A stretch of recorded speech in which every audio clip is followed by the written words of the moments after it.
Welcome to the Crypto Podcast. You can find all our episodes on thecryptopodcast.org. We're also on BitChute and YouTube. You'll find the links in the podcast description. I've also got 4 other podcasts, as well as being a podcast coach. You'll find everything on bio.link/podcaster. My guest today, he's actually a serial innovator, but he's the CEO and co-founder of Relayz. Please welcome Fernando Martinho. Did I do your name justice today? Yeah, sort of. Hello, everyone that is listening. Thank you. So you're obviously the CEO of the company. You might just introduce yourself and let the listeners know a little bit more about you. Yeah, I'm Fernando. Like you said, I'm CEO of Relayz, Relayz.io. And we are really a hyper-secure communications protocol. So we're building a Web3 protocol. On top of the protocol, we're building a series of tools. One of them is a competitor of Zoom. Yeah, it's the Web3 version plus, anything really, video, audio, text, messaging, anything that is communications. We really want to bring it to Web3, but totally decentralized. Yeah. Multi-chain, our own network as well of nodes, part of the protocol with APIs and SDKs so that people can actually start to actually create their own stuff as well. So that's the sort of thing we've been building for 3 years already. My background, I have been like in technology forever.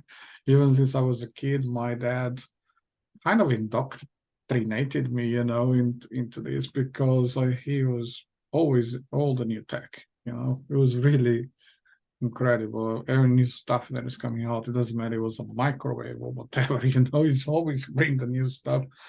And that excited me, of course, as a kid, and microwaves were well before, but you know what I mean. So, and then I kind of started quite early, and when I was a teenager, and I did some coding when really, really young, and then continue, and then I got really interested. I came to the UK to learn and to study at university. I'm originally from Portugal, yeah, and then eventually I stayed in UK, progressed my career, became actually a corporate guy, to be honest, became a CTO of some medium-sized, large organizations, and then I found crypto, quite early. I was very much into distributed computation, yeah.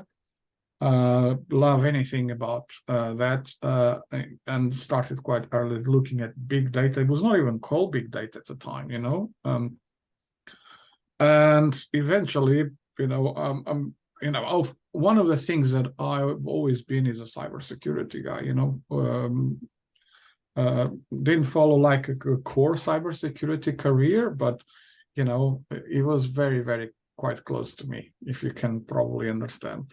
And eventually I even created a startup with a couple of guys, it didn't work out, sometimes happens, you move on. And then about 3 years ago, my co-founder and I started Relayz. He's a very core cybersecurity guy. A bit different from me, so we both have a strong background in cybersecurity, but he actually focused at some point his career on that. But he also was quite early into crypto, and about 2016 or 17, I can't remember. We met at a conference. I think 17. We met at the conference in London. And we kept in touch, we created a good relationship, and about 3.5 years ago, we started talk. He was already playing with some of this stuff. He said, "What do you think?" I said, "You know what? Let's try to solve. This is a big problem." We knew what has happened in the past. With Edward Snowden reporting, everything is out there. It's been recorded. Everything has been listened. And then in 2020. I'm going to say it, we are on Zoom, but I will say it anyway. The Congress in US kind of forbid everyone to use Zoom because the calls will be routed through China servers, all of these things, kind of led us to, we already started, by the way, at that point, and then we actually focus on let's on top of protocol, let's actually first build something to fix the video conferencing, for example. Let's decentralize it. So that's what we've been doing, building the whole protocol, but then we start to build this tool, So that's where we are today. Excellent. And I also believe you're a board advisor for Ubuntu. Is it Ubuntu Tribe? Yeah, I mean, that was like, I met Mamadou kind of in 2018 at the IBC, in Malta. And he was floating with the idea of creating these for Africa, to actually keep the natural resources in Africa, instead of being exploited. And that excited me a lot. And initially, I gave a lot of advice where he should go, type of technology, and I was really glad that eventually he managed to take it off. He raised money, and I think they've launched it now. By now, they actually did. But I haven't, with my life in the last 3 years, to be truly honest, I haven't managed to really keep up to speed. So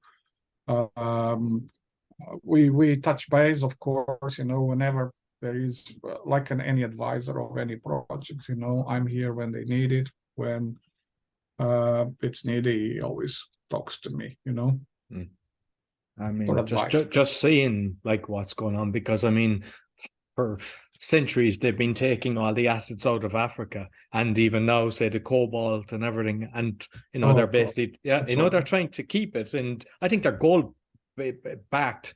So what they're doing the gold. So I mean, it's something that's going to keep the people that are working there, create more assets for them instead of just having slaves, which unfortunately has been going on for as long as we can see.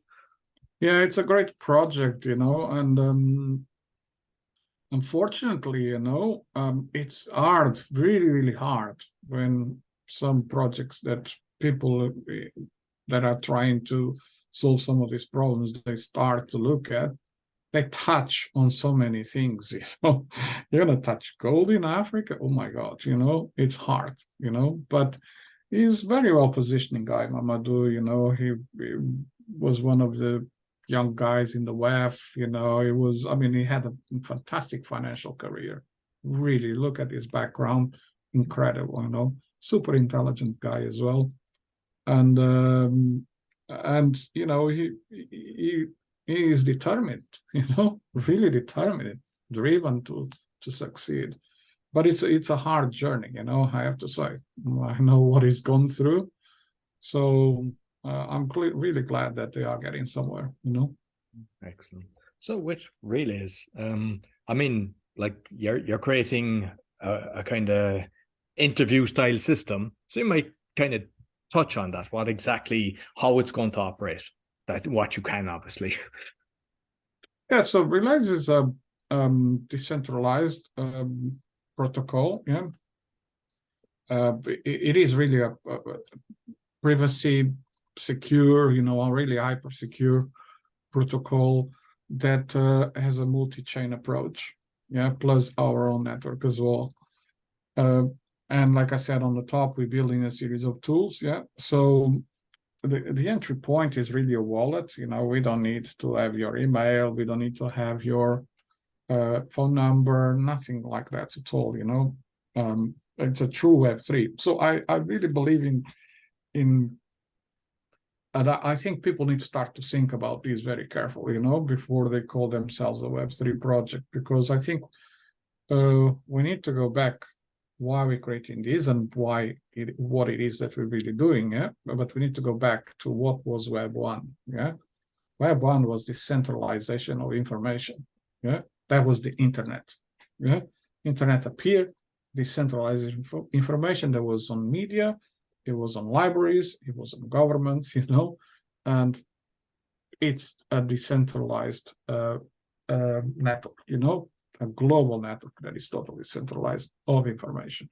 Of course, it has evolved, So with Web 2, obviously, when that happened, many people didn't like it, because that takes their power that was concentrated away, so that we have a power of information concentrated, you can actually manipulate it, right, in the way you want. Yeah.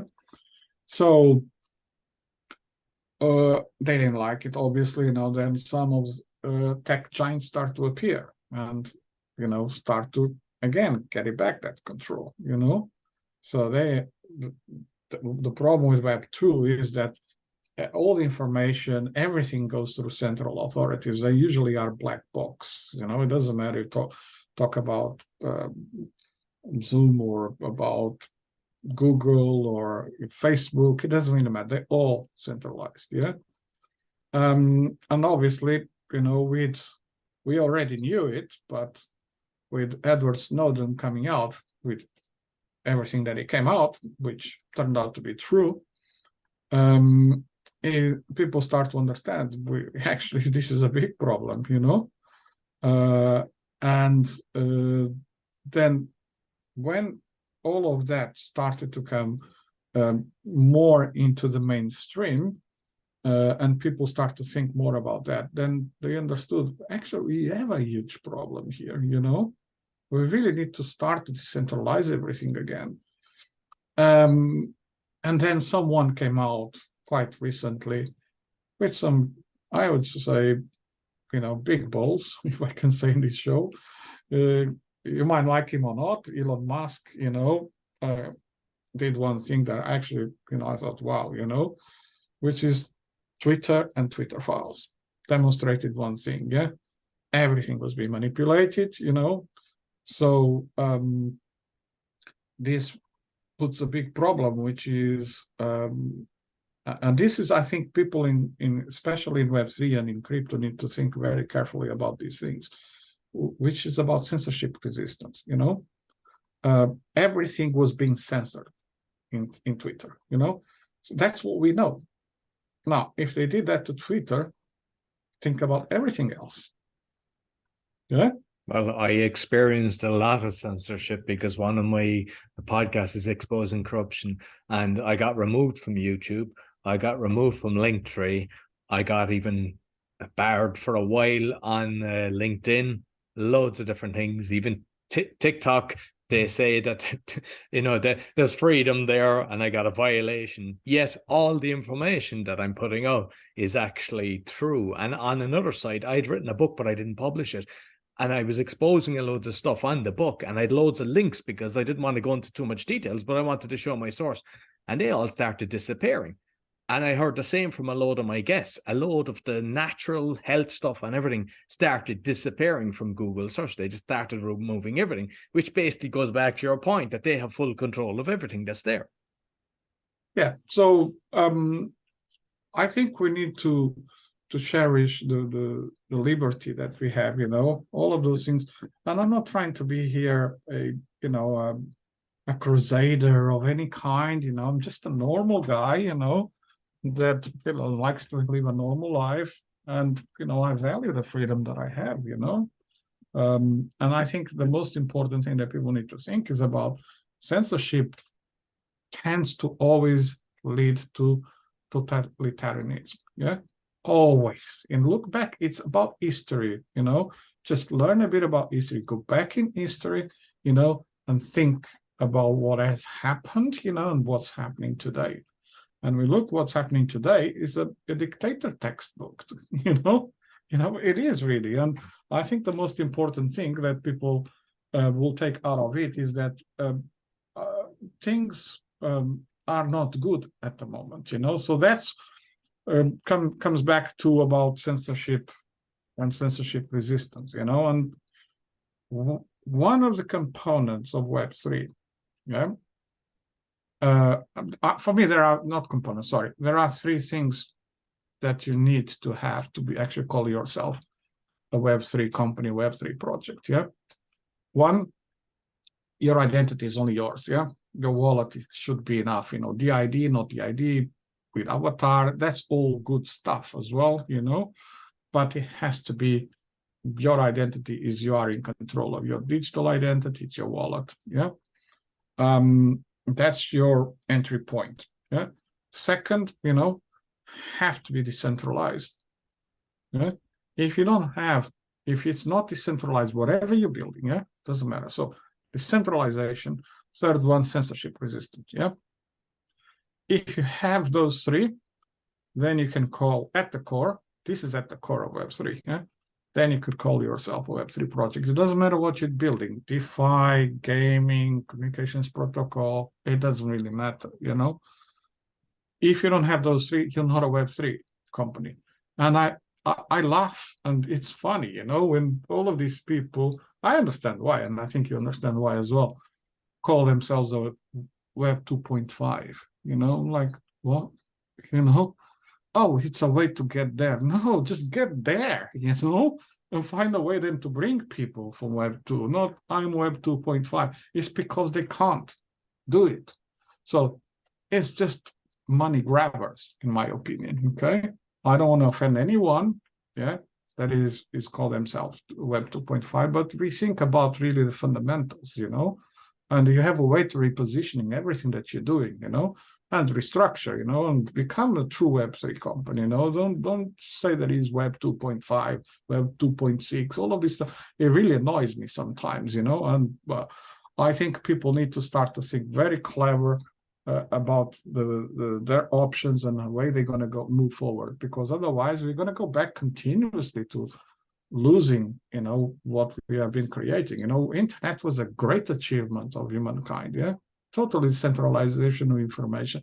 Let's continue now. Let's get back to what it was supposed to be, and Web3 is actually continuing and not allowing to be hijacked again, although some are trying to do it, already. And that's a different conversation.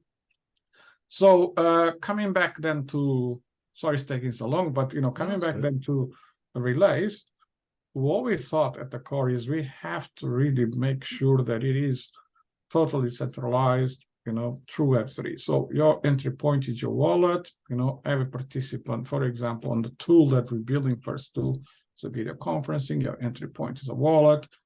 Just on that, because you're talking about the wallets, like, for those that fear it, or is there ways of companies creating something that they can tap into your wallet? Because now it's a case of there's so many kind of different scams going on and everything, that when people don't know a company, putting in their wallet, is it possible for a company to actually extract your detail by setting it up, by connecting your wallet? Because that's the fear that people have. Yes, of course, yes. If the smart contracts are malicious, obviously, you're going to have trouble, So you just have always to research, about the project at the team, look at the team of advisors, look at their channels, talk with people around, usual stuff that you need to do. But above all, look, just use a wallet that is empty, with nothing, MetaMask is just going to create new account, or just use another profile on your Google Chrome and set up. I mean, there's so many ways, use a separate computer, just try something different, and so yeah, it happens a lot, but tends to be more, on projects that don't have much substance, Once you go there, you see there's a lot of it, and once you try, you understand there is a product behind it, it's just a process that people need to go through. But look, if you don't have a wallet, we actually solve the problem of bringing Web 2 people to Web 3, yeah? You just create a quick account, and we create a wallet in the background for you. So we tap into the API of the wallet and create the wallet on the fly, yeah, and drop that on your browser storage, yeah, and then the browser authenticates you automatically to the smart contract, So that means Web2 users don't have to go through that process. Oh, seed phrase and all of stuff. You know how it is. First time I set up MetaMask, even I was like, It's it fair, blew my especially when you're brain. doing a transaction and everything. It's just fair kicks in because if you do it wrong, you lose everything. Yeah. I mean, I'm not even talking about it. I'm talking about the actual process of actually trying to make it run. I'm a techie guy. At the beginning, I was like, what? It was quite. And I was thinking at the time, this is such a bad user experience for anyone out there. So I don't think people have solved that problem. There's quite a couple of good projects, that they are doing quite well. So let's see what they're gonna do. But to try to make it easier, So what we've done is that. So that means at some point, if you, you get educated, you start to understand more about Web3. If you want to retrieve your wallet, yeah, we will provide a function for you where you can just say, hey, give me back my wallet, and we'll provide all the details to you so you take control and you can set up that wallet, blah, blah, blah, It's just we know the actual app will do it, because we have no control whatsoever. It's in your browser storage, in your device, computer, mobile phone, doesn't really matter. Yeah. So at that point, that actually opened quite a bit a door for us, because it means that we can now mix Web3 with Web2 users on the platform, without actually going through the pain process of education and so on and so on. We will still provide that at some point on our website for users. It's quite important, yeah. So that's your entry point, and then of course, all that is happening in terms of encryption, etc., that happens on smart contracts. Yeah, I don't want to talk much about here because but I'll say it how it is. The reason is because in centralized platforms, the encryption can happen at the point where the recording stops. For example, if we're recording a call, yeah, you cannot have encryption while you're recording a call, and obviously, then that becomes a big problem because there's no encryption. People who are very clever, being an attacker of any kind, can actually type in conversations on video conferencing. Yeah. So for us, we try to solve the problem many different ways, and we found a way to do it. Yeah, decentralize it by multi-chain, having your own network of nodes to actually do all the routing across the world. So there is no central authority. It's not us that owns the servers across the world. Yeah. You don't need to trust us. Trust on the people that are like the, I don't know, the Bitcoin network or whatever, It's spread it. Everyone can become a node, yeah? We're going to make it sure that quite a low level entry point. Well, I was thinking probably in a couple of weeks, if I'm not mistaken. I need to catch up with my team because I was traveling away for 2 weeks. But I think we are about 2 weeks from releasing the beta version of the node so that people can start to play with it. Yeah.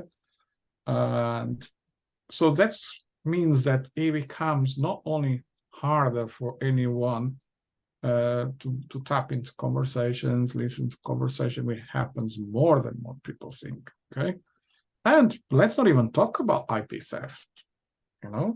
Just imagine you and I, we are, I don't know, researching about some new computing stuff, or, some biotech, that makes you go back in age, or not just, slow down age, but go back in age, which is happening, by the way, I've heard that, yeah. It's quite amazing.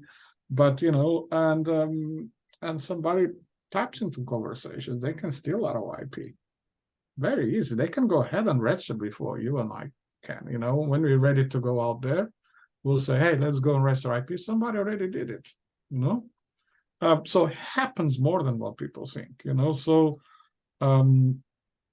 obviously, I'm not saying that I can't say it, obviously, that specific tools that are doing that, obviously, there is no proof, and I can't say that. But what I'm saying is if it's centralized, if it's a black box, and if there's flaws in the security or actually on the process, the whole process of achieving messaging, video conferencing, I don't know, Discord, whatever you want to call it out there, then obviously somebody is going to tap into all of that, into all of those weak points, and there's quite a few. It's very hard not to. Also, no, let me rephrase that. It's quite easy for someone who really knows what they are doing to become a man in the middle. So by decentralizing and making sure some of the encryption happens on chain, or the central authority is on chain, for example, make it multi-chain, then you solve some of these problems, by having a network of nodes that make sure that everything is routed across the world, the P2P, all the participants are in different parts of the world. There's people are actually running the nodes, for that. There's no central authority. So that achieves one thing very important, censorship resistance, a safe place, And then, do you know what I used to get? I used to get, sorry, I'm really tired, I need to put glasses, but I used to get this, Roy.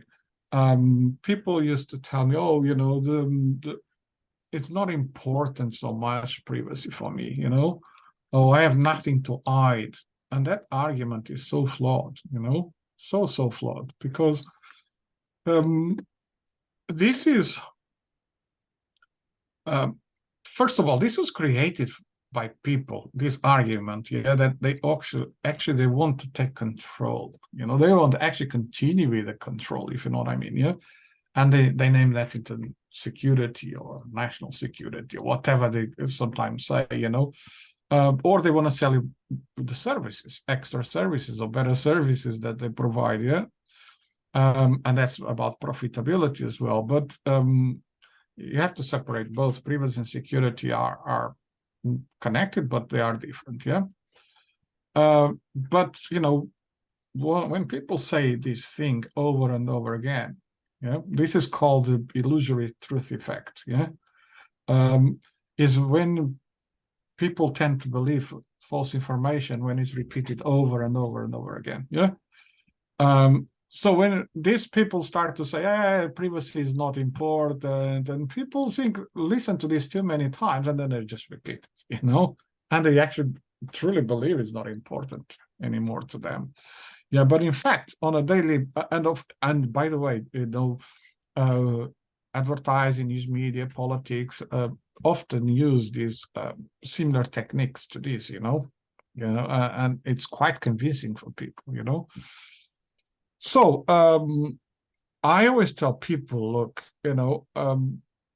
whenever you go home, you always close your door, Whenever you go to the toilet, you always close the door. Whenever you go to the bedroom with your wife, boyfriend, whatever,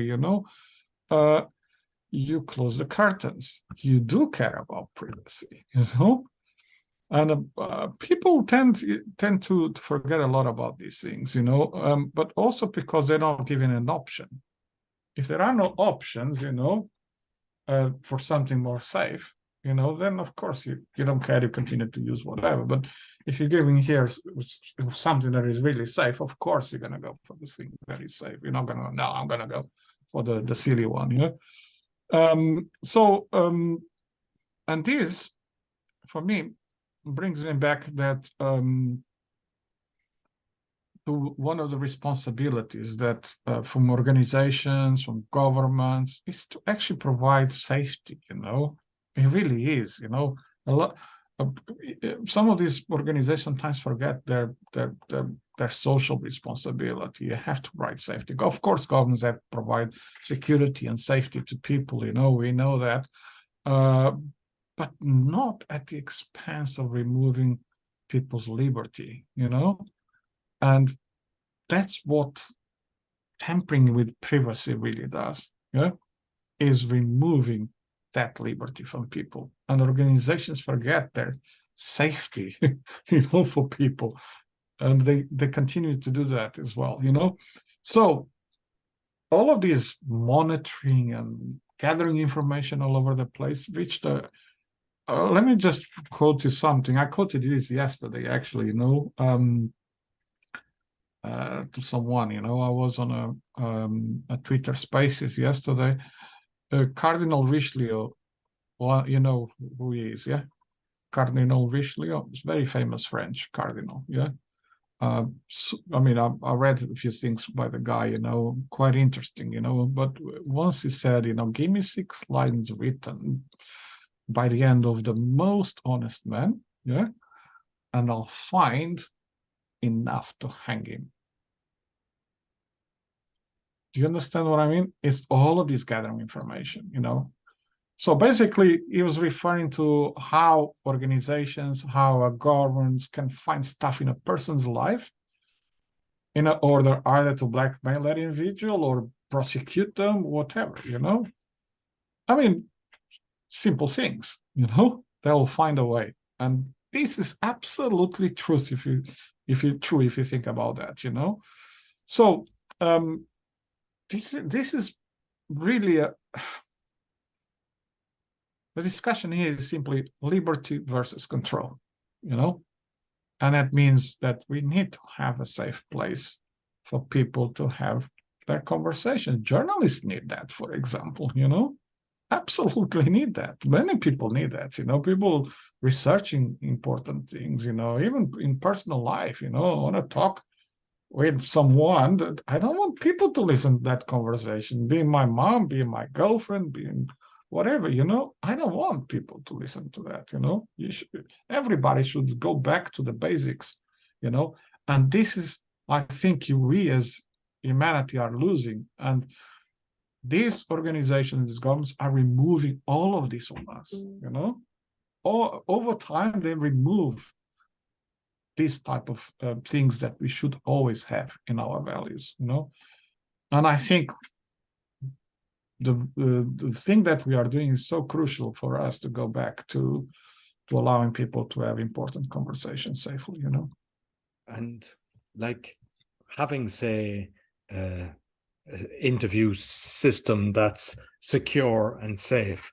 But the problem is we have these devices next to us that most of the applications on them have terms and conditions that they can record anyway. So they're recording the conversation. Like, the reality is we need a phone system that kind of excludes that, or that can block all of that. Yeah, I mean, look, we don't know what's happening under the wood, yeah, there. But there are ways to, if you're using a browser, yeah, for example, to have if you install an app, yes, of course, it's as simple as that. If you are somewhere, they can turn on potentially, if they jack into your phone, yeah, they will. If they use like tools like Pegasus, from an SO group or any other, there's plenty of them out there, plenty, okay? And of course, they can listen to every conversation you have, anything that you type in WhatsApp, or even in a Word document, but that's capturing, things that are actually in your phone, yeah? There's one thing for sure, okay? We have to separate two things here, okay? One is about massive surveillance, yeah? The other thing is actually targeting someone that a government is looking after, yeah? For whatever reason, or any agency, government, I'm talking just about governments here, for example, yeah? So obviously, if they're going to do that, they have a reason to do it, yeah? And believe me, there's no way ever that anyone can get out of that. If they want to target you, yeah, you have no chance, okay? I can categorically tell you that, yeah? They'll always find a way, okay? They have the means, they have the technology, they will do it. Yeah. The other thing is just the massive surveillance, and this is what we're talking about. The other thing, and listen to your phone and so on. I mean, there's nothing you can control about that. We shouldn't even think about that. Yeah. I'm not doing anything wrong. You're not doing anything wrong. Why are they listening to our conversations? Yeah. It's totally different subject, The problem is what we've been talking about is the massive surveillance that it is out there, and going back, this decentralization is important. So it goes back to the conversation about liberty versus control, which is really about a safe place for people to have conversations about censorship, being censorship resistant. Decentralization does that. And you go back to what Bitcoin it really is, how it all started with Bitcoin and blockchain. It's about being censorship resistant. Yeah, it's very simple, financial mechanism, not whatever discussion, but it is about censorship resistance. So yeah, I mean, look, two different things. Yeah, massive surveillance and targeting people on their phones to do whatever. Yeah. Now, obviously, if you're going to install apps on your phone, yeah, if you have a phone, yeah, that's it. If they want to, they can. Yeah. But we should not allow anyone really, to have that role of massive surveillance. I think it leads to totalitarianism. And you look at some countries out there, and that's what happened in those countries. It's very simple. And with the system then, like how are you planning on monetizing it? Is it something that's going to be paid via crypto, or will you be using kind of like the Visa, PayPal and different things like that? Because obviously you'll have to pay, have a paid service to cover, all the costs associated with creating it. Yeah, we have a proper business model here. Our token is not our business model, like 95% of people out there do, So yes, our business model it has several angles here.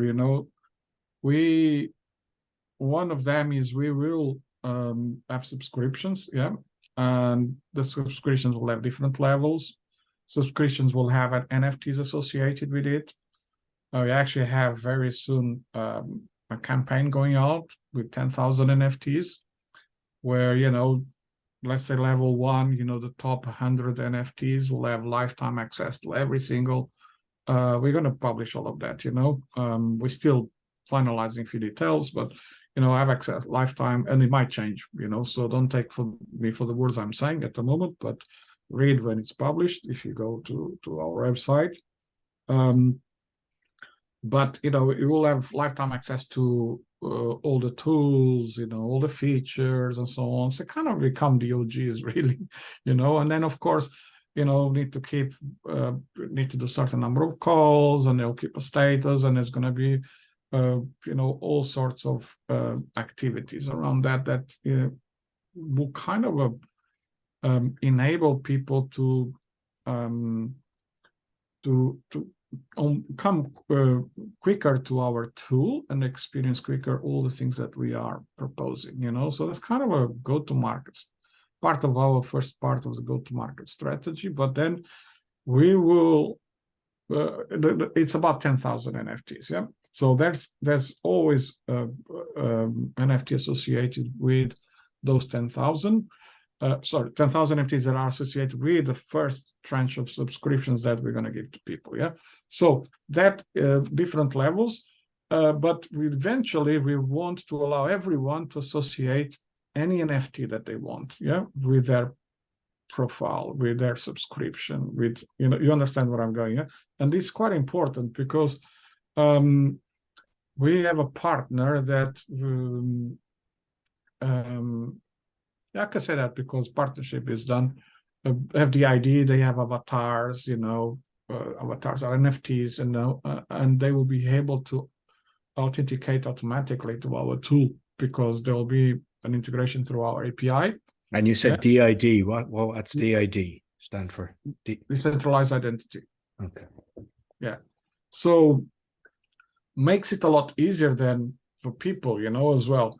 So we're opening here a totally new world, and I think one of the most important things that we need to think about is NFTs have a role, and I think if they have a role associated, for example, with subscriptions, we can do so much more.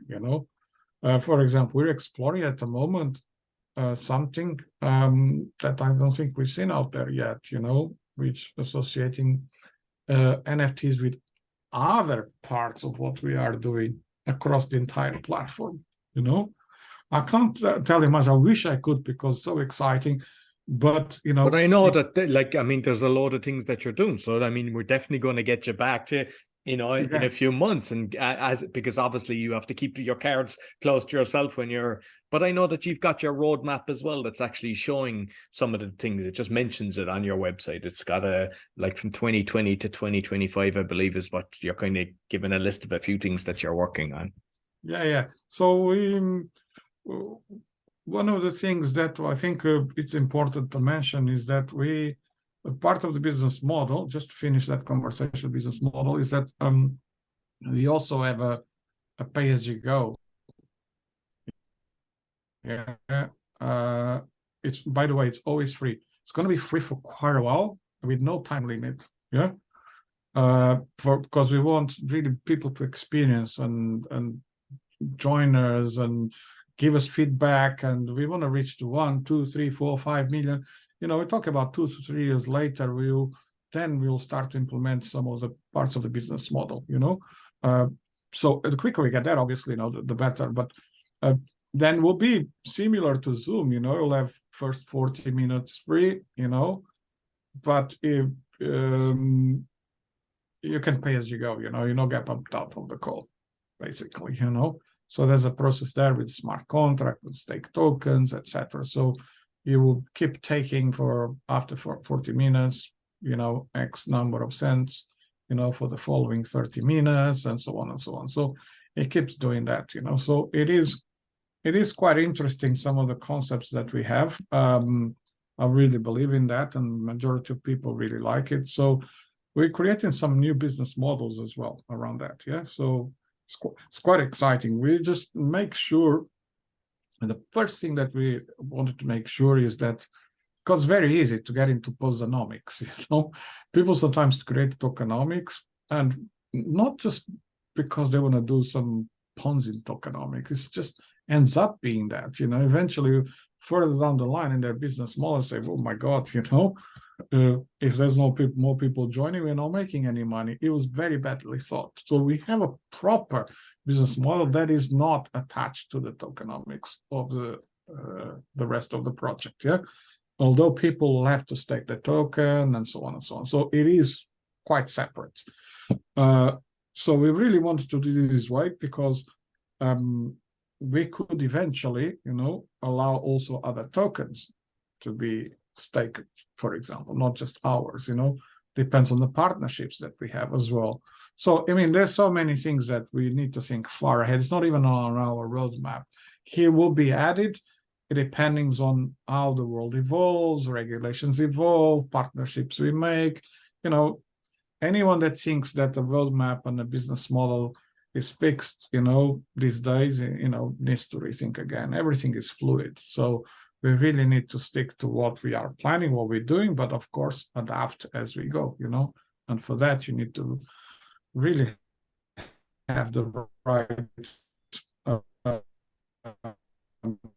structure in the models that are creating business or not, I think it's quite important to be quite flexible, because the way I see the world today in crypto, we are in a bumpy ride again, we really are this year. Oh, excellent. And just finally, and we definitely have to get you back, because I know we can go, on for hours for this, but I saw that you've got an international team, which is actually great as well, because sometimes you'll see, say, the Silicon Valley, like sometimes they're just all based in America or whatever, but you kind of have a lot of people from different parts of the world, which I think is what's kind of needed in this space. Yeah, I agree. I think we actually learn quite a lot from each other,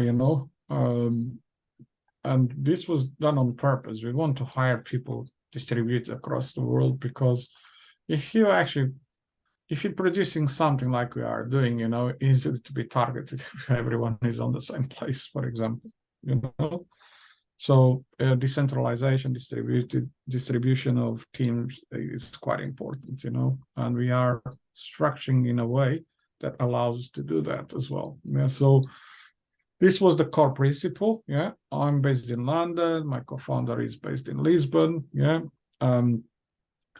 we have our marketing guy is based in Beijing.